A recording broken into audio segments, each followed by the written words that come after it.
ধরা খাইছে, ধরা খাইছে, ধরা খাইছে, বাতিজা ধরা খাইছে। বাতিজা ধরা খাইছে। 12 লাখ টাকা দিয়া ছাগল কিনা আমার ছাগল বাতিজা ধরা খাই গেছে। বাতিজা কামটা করছে কি দেখেন, এই বাতিজায় হইতেছে গিয়া আঙ্গ যে সরকারি কর্মকর্তা, রাজস্ব কর্মকর্তা মতুর ভাই আছে না, মতুর ভাইয়ের ছেলে হইল গিয়ে এই বাতিজা। বাতিজা যে কামটা করছে, বাতিজা তো এর আগেও কয়েকটা ঝামেলা পাকাইছে। ঝামেলা পাকাইছে বলতে ভাতিজার এত সম্পত্তি কই থেকে আইলো দেখেন।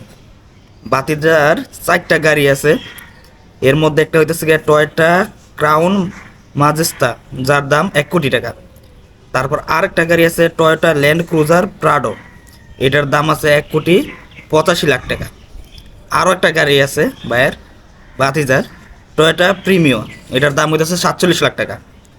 আরেকটা গাড়ি আছে, এটার দাম হইতেছে, নাম হইতেছে হুন্ডা সিভিক, দাম হইতেছে 55 থেকে 60 লাখ টাকা।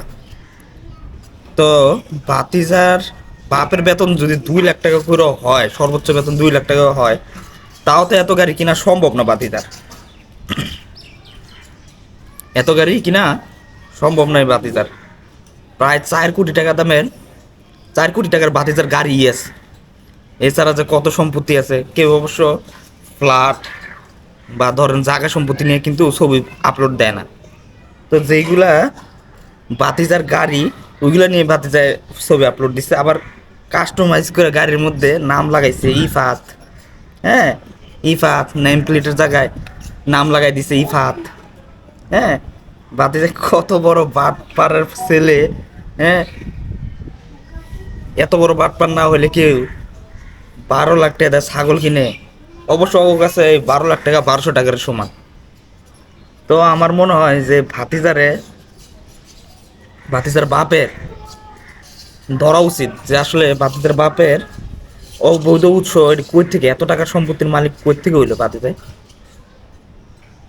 এই ভাতিজার বাপের দেখেই তো মানুষ, বিশেষ করে মেয়ের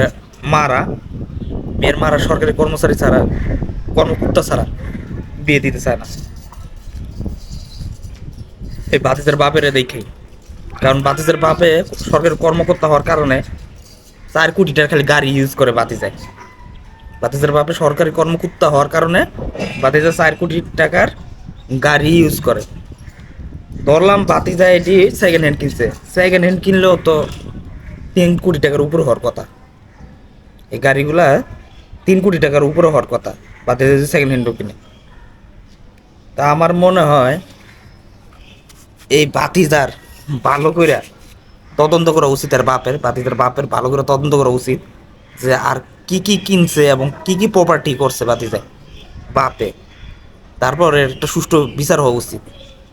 জনগণের টাকা এইভাবে লুইটা পুইটা খাইয়া, হ্যাঁ, 12 লাখ টাকা ছাগল কুরবানি দিবা। এবার কুরবানি দেওয়ার সময় হয়ে গেছে তুম করে যাতে ভালো করে ধরে। এই ভিডিওটা ভালো করে বেশি বেশি করে শেয়ার করবেন, যাতে ভাতিজার বাপেও ধরা খায়। আসসালামু আলাইকুম।